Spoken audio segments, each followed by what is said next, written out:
Oke, Andrew. Buat semua ya, kalau kita masuk ke lingkungan baru, membuat kita minder, nggak pede, harusnya kita sadar diri. Ya, sadar diri artinya bahwa kita harus melihat diri sendiri kita. Apakah kita kita ini punya nilai atau kita punya penampilan atau apapun ya, harusnya kan kita bersyukur Andrew ya. Tapi kadang-kadang memang itu hal yang wajar, apalagi anak-anak remaja ya. Bunda juga dulu mengalami hal itu. Pertama yang kamu harus lakukan di saat lingkungan baru yaitu adalah menyapa dan tersenyum.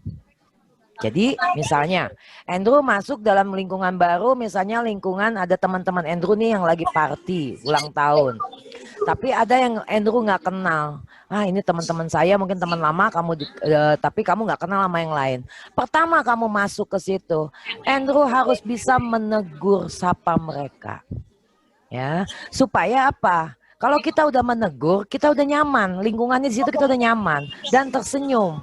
Misalnya ada yang dekat kita, halo, aku Andrew, kamu namanya siapa, tinggal di mana, atau bla bla bla bla. Jadi kamu ajak ngobrol. Makanya waktu pertama kalian masuk ke kelas, Bunda bilang, udah saling kenal belum? Ya, karena itu yang akan membuat kalian nyaman di lingkungan baru. Menyapa, itu yang terpenting. Ya, itu yang terpenting. Jadi sapa duluan di lingkungan manapun. Makanya Bunda selalu bilang, kalau kalian misalnya lagi show, diajakin Bunda, ada perancangnya, kalian ngobrol sama perancangnya.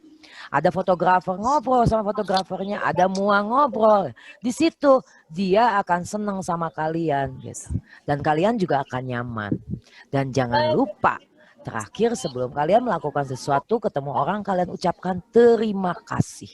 Kenapa? Kata-kata terima kasih simpel. Tapi kalian percaya sama Bunda, kalian akan diberikan kasih oleh lingkungan kalian. Ya, karena kata-kata terima kasih itu membuat psikologi orang sangat suka. Ya. Bagaimana sih biar kita nggak kecewa dengan apa yang kita peroleh selain dengan cara bersyukur? Ya, tentunya bersyukur harus. Ya, itu pertama. Karena terkadang kalau sudah semaksimal mungkin melihatkan yang terbaik, tapi kadang hasilnya suka buat kecewa ke diri sendiri. Contoh kayak halnya ikut lomba atau kayak casting. Nah itu, Niki, tadi yang Bunda bilang. Yang Bunda bilang tadi, mental kamu belum kuat. Ya, kamu tidak yakin. Kamu harus tahu Niki, bahwa manusia itu tidak semuanya sempurna, betul nggak? Kita punya kekurangan, punya kelebihan. Bagaimana kita menonjolkan kelebihannya? Makanya kita harus punya nilai, mesti punya value. Kita harus pede. Ya, apapun ya cobaan. Dan Niki harus tahu kalau orang sukses itu pasti gagal dulu. Nggak ada orang sukses menang sukses terus, nggak ada. Ya. Di sini yang sering ikut lomba siapa? Dery ya, kalau nggak salah ya. Dery dari dulu lomba. Bunda lihat ya. Mana Dery? Ini Bunda contoh karena Dery paling lama ya sebelum Dery. Dery pernah kalah nggak? Iya benar. Pernah kalah nggak? Kalau ada 2 kali aja. 2 kali, oke. Ada lagi yang pernah ikut lomba? Akil, suka kalah nggak kalau lomba Akil? Abang, pernah kalah nggak lomba? Pernah ya? Oke. Nah, ya, Niki, Bunda sarankan sama karena yang Bunda sudah disebutkan bahwa kita tetap harus belajar. Kalau kalah itu adalah hal biasa, menang adalah anggap sebagai bonus. Supaya kamu tidak kecewa pada diri kamu sendiri. Nathan, oke, sama-sama. Oke, Nathan. Pertanyaannya, selamat siang Bun. Mau bertanya, apakah seorang model bisa jadi profesi yang menjanjikan? Dan kalau boleh tahu gimana cerita Bunda dulu bisa terjun ke dunia model? Apakah dunia model sekarang lebih sulit bersaing dibanding dulu? Bisa dijelaskan kenapa? Terima kasih Bunda. Wih, pertanyaannya oke banget nih Nathan. Nathan, apakah seorang model bisa jadi profesi yang menjanjikan? Sangat. Sangat. Ya. Kalian bisa melihat kenapa orang-orang di luar sana banyak sekali jadi model yang, ya contohnya guru kamu jangan usah jauh-jauh, Andi Kartiwa. Kenapa Andi Kartiwa sampai sekarang masih laku jadi model? Kalian bisa lihat, dia masih dipakai sama iklan BJB, masih bisa dipakai sama iklan itu, karena menjanjikan. Ya, nah tapinya sebenarnya mau. Nah, pertanyaan tadi mana? Oke, ya, Nathan, mana ini? Jangan pindah dulu, Bim. Oke. Menjanjikan. Dan kalau boleh tahu gimana cerita Bunda dulu bisa terjun ke dunia model? Wah, panjang. Panjang ceritanya Nathan, bukannya nggak mau cerita, oke, tapi Bunda cerita sedikit ya. Bunda sama Andri Kartiwa hampir sama ceritanya ya. Dulu Bunda jadi model tahun 80-an. Kalian mungkin belum ada ya, yang ada mungkin orang tua kalian masih kecil juga kali ya.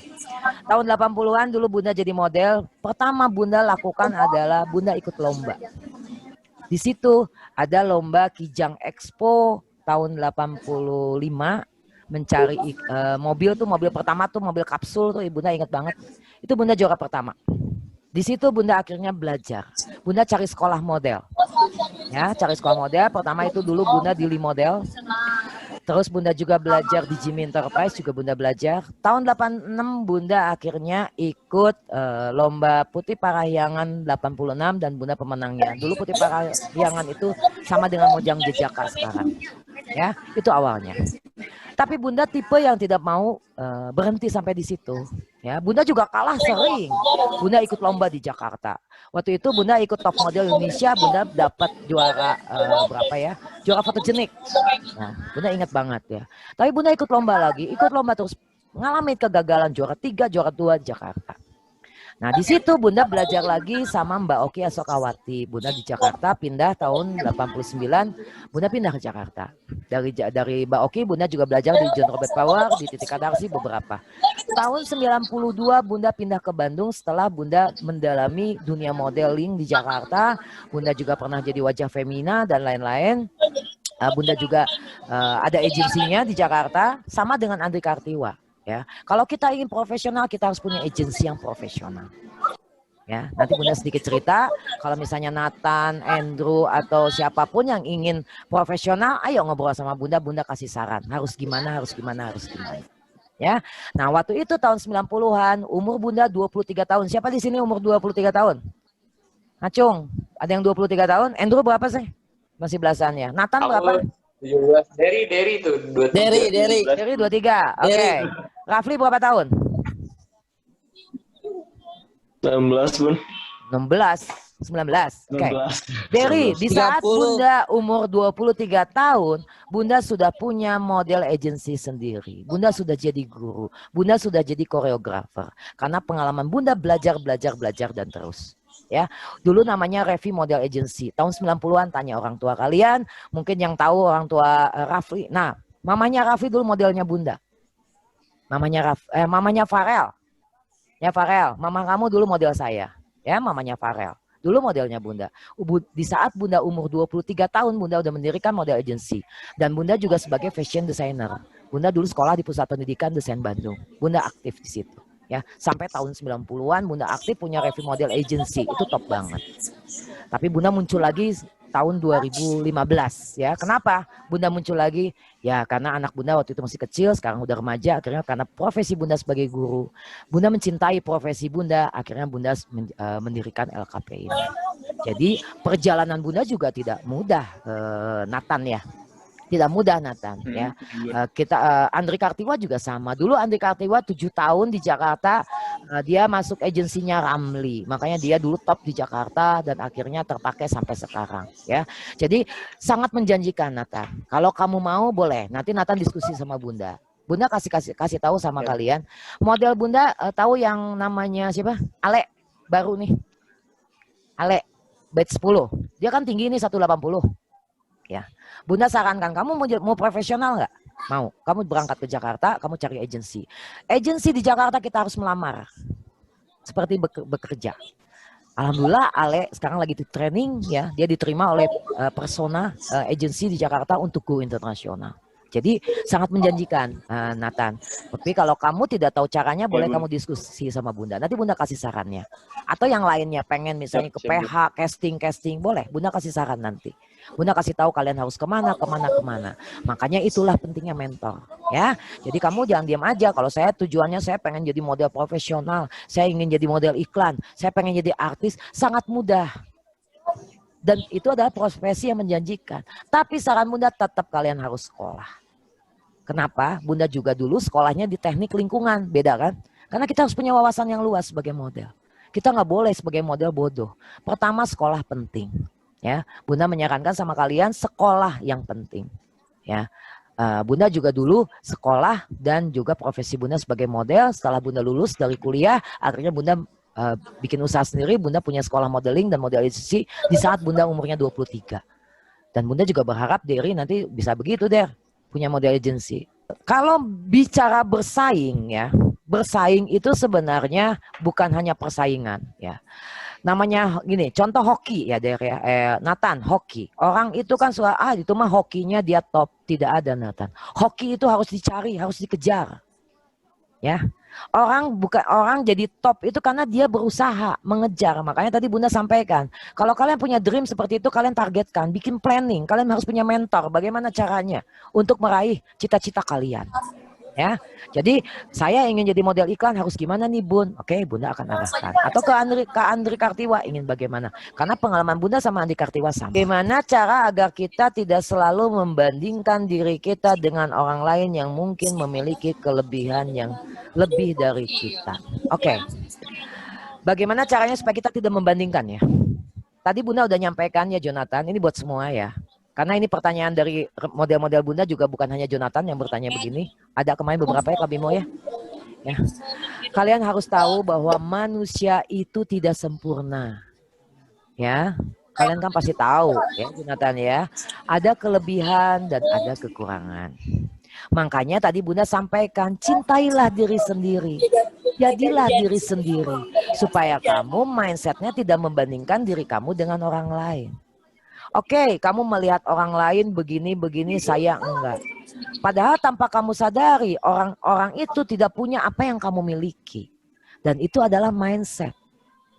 Ya, makanya Bunda bilang, ayo Jonathan, value kamu. Jangan pernah membandingkan diri kamu dengan orang lain. Kalau kamu tidak selalu membandingkan diri kamu dengan orang lain, artinya kamu tidak cinta pada diri kamu sendiri. Dan kamu tidak bersyukur. Bukan Bunda mau menjas kamu seperti itu, tapi Bunda tidak mau. Karena semua orang punya kelebihan dan kekurangan. Oke, sekarang pertanyaan Akil. Bunda gimana caranya agar tidak gagap saat berbicara, gugup di saat berbicara depan orang banyak? Gugup. Akil, seperti yang Bunda sampaikan, sebenarnya sama ilmunya tadi ada di 10 ya. Akil belajar, banyak berbicara. Kedua, Akil harus percaya diri, Akil harus yakin bisa. Jadi pertama nih, Akil mau bicara di depan orang banyak. Akil tarik napas, saya pasti bisa, saya pasti bisa. Yakinkan mindset kamu masuk ke pikiran Akil ya, Abang ya, Bang ya.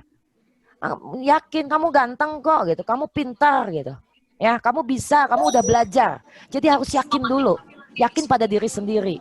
Harus merasa pasti bisa, saya pasti bisa. Itu yang terpenting ya, Abang ya. Jadi jangan gugup lagi belajar ya. Belajar di kaca. Yo belajar bicara. Di rumah belajar bicara. Ada teman belajar bicara. Ya. Dan yakin, Abang pasti bisa. Oke Bang? Semangat ya. Oke. Derry sebenarnya emang gak pede karena proporsi tubuh Derry yang agak kurang tinggi dan look juga nggak memiliki karakter yang kuat. Oke, Derry, Bunda bahas dulu sedikit ya. Derry, model itu kan bukan hanya untuk runway. Itu yang mesti Derry pahami. Di Jakarta mungkin untuk runway Derry nggak mungkin bisa. Tapi coba kelebihan yang Derry punya apa? Model itu bisa model iklan, model itu bisa model katalog, model itu bisa model foto. Ya, jadi Derry juga harus pede. Kalau masalah proporsi tubuh, Derry harusnya bersyukur. Ya, normal kan Der? Ya Der, jadi Derry harus pede. Ya, makanya kamu udah bilang, semua orang punya kekurangan dan kelebihan.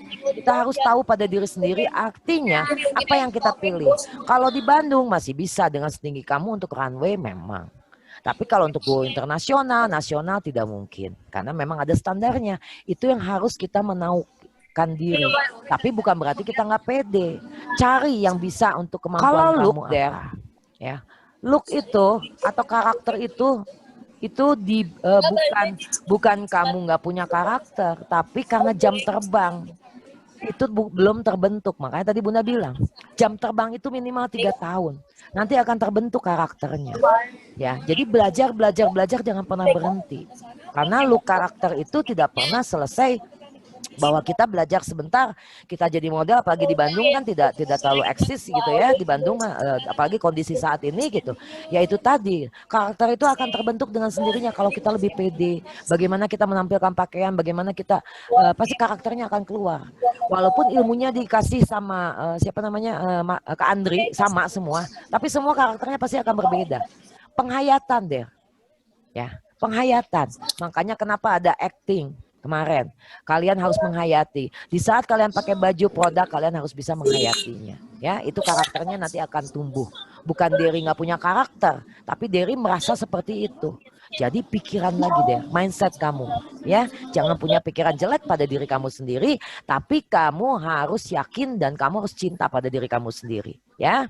Oke, ini pertanyaan Derry lagi. Waktu itu pernah mau join ke agensi, tapi waktu itu pernah dipending dulu karena nggak masuk kriteria tinggi dan badan belum terlalu berisi. Pertanyaannya, kalau mau berkarir tanpa agensi tapi mau profesional, apakah bisa? Bisa, Der. Berapa menit lagi? Bisa, Der. Ya, itu sangat bisa, tapi memang akan capek buat kamu. Ya, makanya hubungan kamu kalau di Bandung sih buat Bunda tidak perlu agensi. Ya, tapi kamu perlunya adalah sekolah mentor yang perlu. Tapi kalau agensi harus di Jakarta karena agensi Bandung dengan Jakarta berbeda, Der. Kalau Bandung belum ada yang berani mengontrak modelnya. Kalau Jakarta sudah profesional.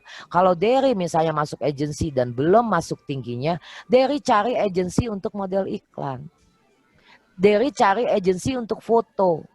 Ya, karena memang agensi banyaknya untuk runway atau mungkin ke acting atau apapun juga. Jadi jangan pernah pesimis gitu ya, Der ya. Jadi profesional itu bisa kamu berdiri sendiri untuk saat ini. Ya, tapi akan capek buat diri kamu sendiri, ya, akan capek. Kamu harus punya memanage sendiri. Kalau di Bandung it's okay. Makanya Bunda sampaikan sama kamu tadi sama semuanya bahwa kalian harus mulai bersosialisasi dengan lingkungan model yang positif supaya kalian terpakai. Portofolio kalian tinggikan. Ya, kalau memang pengen profesional benar-benar go internasional memang harus di Jakarta karena di Bandung belum ada agensi yang bisa mengontrak model. Ngaku-ngaku agensi tapinya melarang-larang modelnya. Gimana mau model mau maju ya? Nggak ada janjinya. Banyak di Bandung agensi. Yuk kamu masuk agensi saya gini. Tapi kalau mau ikut lomba, terus mau ikut ada job dari luar tidak boleh. Bagaimana mau maju kalian? Kalau agensi adalah orang yang harus memberikan job pasti meyakinkan dan harus dikontrak modelnya. Ya, jadi kalau kamu mau berdiri sendiri selama masih di Bandung, it's okay deh, nggak apa-apa. Tapi itu pasti terus. Sekarang Stephen, saya ingin bertanya bagaimana saya membangun attitude yang baik dimulai dari kebiasaan hari-hari. Apakah ada contohnya? Oke, Stephen, cara duduk, Stephen. Ayo, di rumah kalau duduk di depan orang tua, bagaimana? Itu adalah attitude. Ya, ada Stephen nggak? Cara berbicara pada orang tua di rumah, ya. Cara kita sebagai pendengar yang baik dulu kalau orang tua menasehati, baru kita berbicara. Itu attitude yang baik di rumah. Ya Stephen ya, kalau nonton TV atau lagi makan tidak boleh berbicara di depan orang tua. Itu adalah attitude sehari-hari di rumah. Paham Stephen? Stephen, oke ya? Oke ya, itu attitude di rumah ya, itu jawaban dari Bunda. Oke, sekarang dari siapa ini? Akbar. Selamat siang Bunda, mau bertanya kenapa menjadi seorang model harus begitu pede? Terima kasih Bunda. Oke, Akbar mana? Akbar, jangan di-mute ya videonya. Akbar, Ya, kenapa seorang model harus pede? Akbar, bukan hanya seorang model yang harus pede. Dalam kehidupan sehari-hari kita harus pede. Pede itu akan terbentuk dengan sehari-hari apa yang kamu lakukan. Lingkungan kamu. Ya, jadi sangat penting buat nanti kamu masa depan kamu kerja. Kalau kamu kerja nggak pede bagaimana?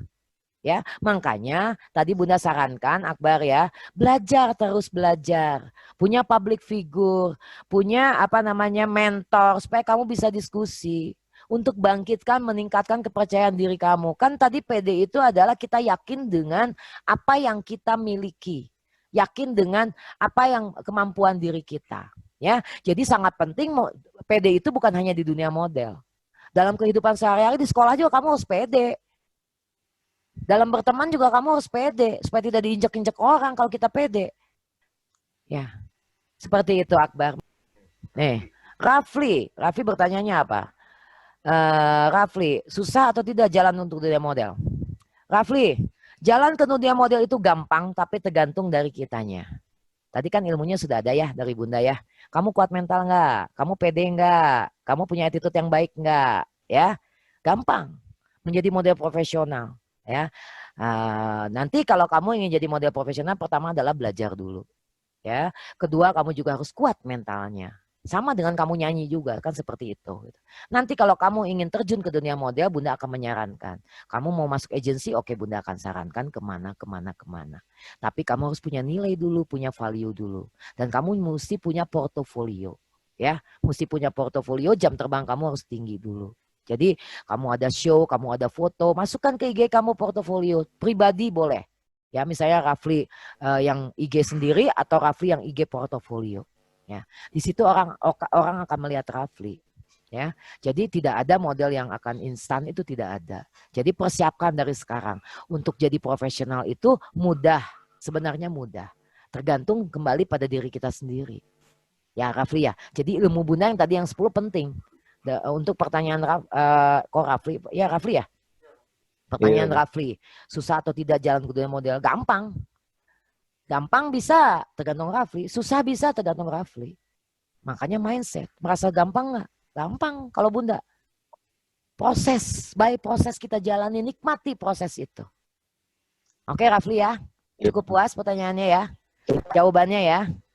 Oke, Bunda akan menjawab pertanyaan Karim. Karim ya Bim, bagaimana cara mengetahui kelebihan dan kekurangan diri sendiri? Oke, Karim. Bunda ada PR sebenarnya, ya kalian nanti harus bikin PR, ya supaya jadikan mindset kalian. Bagaimana cara kita tahu kelebihan kita? Kalau Bunda selalu menulis kelebihan saya apa? Dengan tulisan. Kita ingat-ingat, oh saya misalnya sekolah ya, Karim lagi sekolah. Oh nilai matematika saya sekarang tinggi, itu kan kelebihannya. Oh saya sekarang teman lebih banyak, itu kelebihan. Oh saya jalan di runway udah bisa segini, itu kelebihan. Oh saya udah lebih bisa sabar lagi, itu kelebihan. Kekurangan, Raffi bayangkan kekurangan kamu. Oh kekurangan saya adalah A, B, C, D di dunia model begini, di dunia kehidupan begini, di dunia sekolah begini. Itu Karim tulis. Ya Karim ya. Rama, bagaimana cara agar mental kita kuat? Rama, ya. Mental kuat itu memang terbentuk dari kebiasaan kehidupan kita. Ya, supaya mental kita kuat, kadang-kadang manusia itu harus punya pressure dulu. Kegagalan dulu. Kadang-kadang. Tapi kan siapa yang mau gagal gitu ya. Ya. Dan itu bisa dilatih ya dengan kepedean kita. Kalau kita pede, kita punya value ya yang bagus, yang tinggi ya. Kita juga punya attitude yang bagus. Pasti mental kita akan kuat.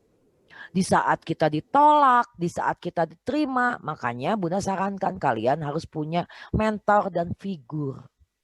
Idola, supaya kalian bisa belajar dari situ. Dilatihnya mental yang kuat itu adalah dengan kebiasaan-kebiasaan yang kecil dulu. Ya, misalnya kamu ikut lomba, jangan pernah takut ikut lomba. Gagal, belajar untuk mental kamu lebih kuat, itu caranya. Pertanyaan Farel, bagaimana cara agar tidak bernegatif thinking terhadap sesuatu? Ya. Tadi Bunda udah nyampaikan bahwa segala sesuatu yang negatif thinking, yang kita berpikiran selalu negatif itu, agar tidak bernegatif thinking, kebiasaan. Kebiasaan apa yang kita tonton, kebiasaan apa yang kita dengar, kebiasaan yang apa yang kita pikirkan, kebiasaan yang kita tulis, kebiasaan yang kita lihat. Makanya kurangi hal-hal yang negatif itu. Ya, dari apa? Dari ucapan, dari perbuatan, dari penglihatan, dari pendengaran, dari tulisan. Ya, itu belajar kita melatih untuk kita selalu positif.